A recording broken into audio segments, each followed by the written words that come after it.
Hallo und herzlich willkommen zu Tipps und Tricks rund um die optimale Nutzung digitaler Technik.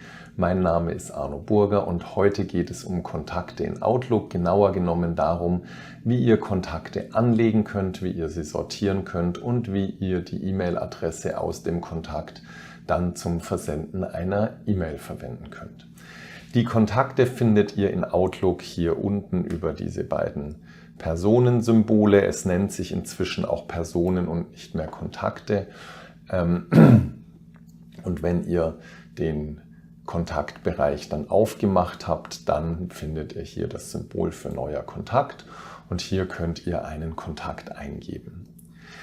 Eine Besonderheit der Kontakte bei der Eingabe ist, dass es relativ viele Felder gibt, wie ihr hier seht, bei denen so 3 Punkte mit dahinter sind. Und das ist insofern wichtig, weil genau genommen dieses Feld für den Namen aus mehreren Feldern besteht. Und ich gebe jetzt mal einen Namen ein, zum Beispiel Herr Arno Burger. Und dann springe ich mit der Tabulator-Taste in die nächste Zelle oder klicke in die nächste Zelle. Und dann seht ihr, jetzt steht hier Herr Arno Burger und bei Speichern unter steht Burger, Arno. Und das heißt, Outlook hat jetzt das, was ich hier eingegeben habe, interpretiert. Und wie es interpretiert hat, sehen wir über den Knopf mit den 3 Punkten. Und wir sehen, dass Herr als Anrede verwendet worden ist. Vorname ist Arno und Nachname ist Burger. Und diese Information ist dann verwendet worden, um Speichern unter zusammenzustellen, und zwar mit Nachname, Vorname. Man könnte hier auch Vorname, Nachname anzeigen. Und das wird später fürs Sortieren wichtig. Ich speichere den Kontakt gerade mal an dieser Stelle und wechsle mal in die Optionen von Outlook, weil ihr dort seht, warum er das so interpretiert, wie er es hier macht. Ich minimiere dazu mein Kontaktfenster, gehe dann auf Datei Optionen und dort finde ich Optionen für die Personen und hier seht ihr, dass die Namensreihenfolge der Standard ist Vorname, Nachname und die Ablagereihenfolge, also das Speichern unter, ist Nachname, Vorname. Und das könnt ihr hier auch für eure Zwecke ändern. Wenn ihr zum Beispiel immer erst den Nachnamen eingebt und dann den Vornamen, weil ihr das so gewöhnt seid, dann würdet ihr als Namensreihenfolge Standard Nachname, Vorname wählen. Oder wenn ihr eben gerne die Namen nach dem Vornamen abgelegt habt, dann könnt ihr das hier so einstellen. Oder wenn ihr gerne hättet, dass der Firmenname in dem Namen am Ende in Klammern oder am Anfang vorkommt, dann könnt ihr auch das hier als Standard einstellen. Ich gehe zurück in den Kontakt, den ich begonnen habe. Das heißt also, ich gebe ein, es wird interpretiert und aus der Interpretation entsteht vielleicht sogar noch was Neues. Dann gebe ich mal hier noch den Firmennamen ein.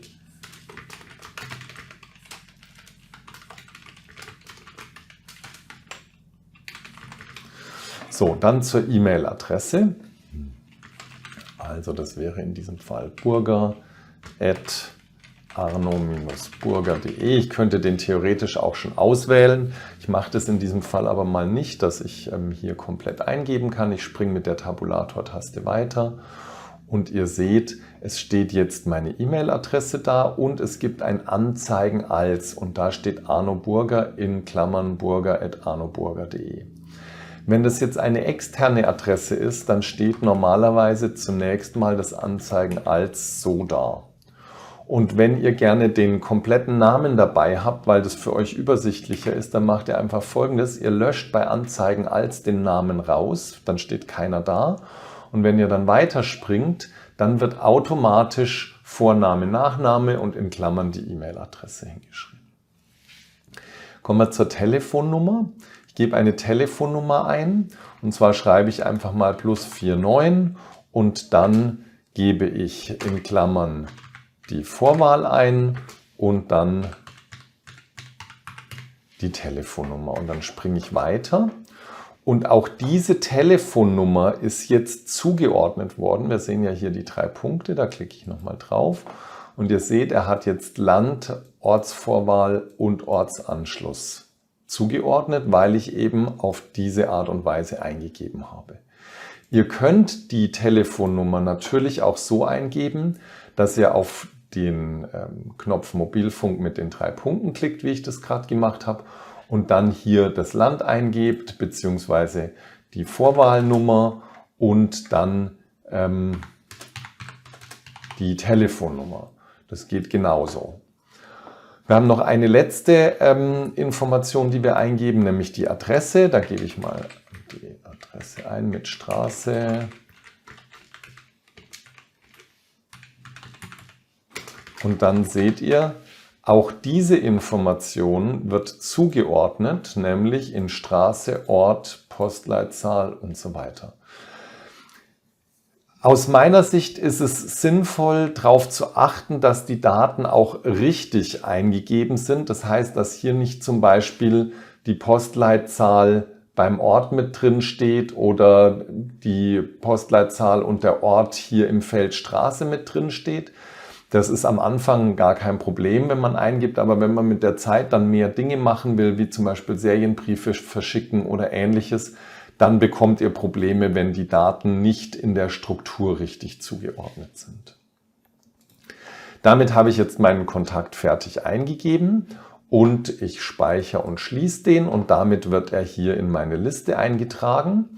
Und in dieser Liste ist es jetzt so, dass die Namen der Personen mit der E-Mail-Adresse angezeigt werden und auf der rechten Seite dann die weiteren Informationen aus der Person oder aus den Kontakten.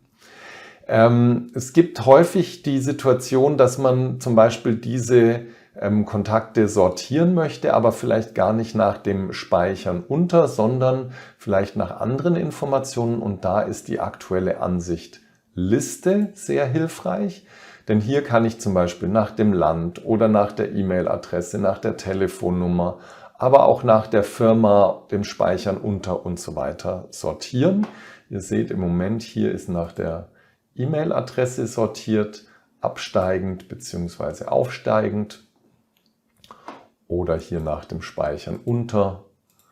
Also da könnt ihr so sortieren, wie ihr das gerne machen möchtet.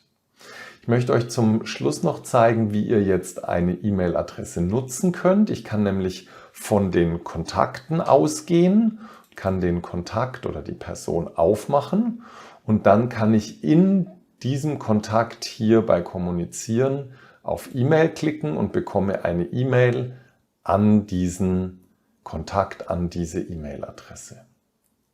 Das wäre also die Variante, ich gehe vom Kontakt aus. Und die andere Variante ist, ihr geht von den E-Mails aus, ihr sagt, ich mache eine neue E-Mail und dann gebt ihr hier den Namen ein bzw. wählt das an und jetzt ist die Frage, wo hier steht denn jetzt die Kontaktadresse?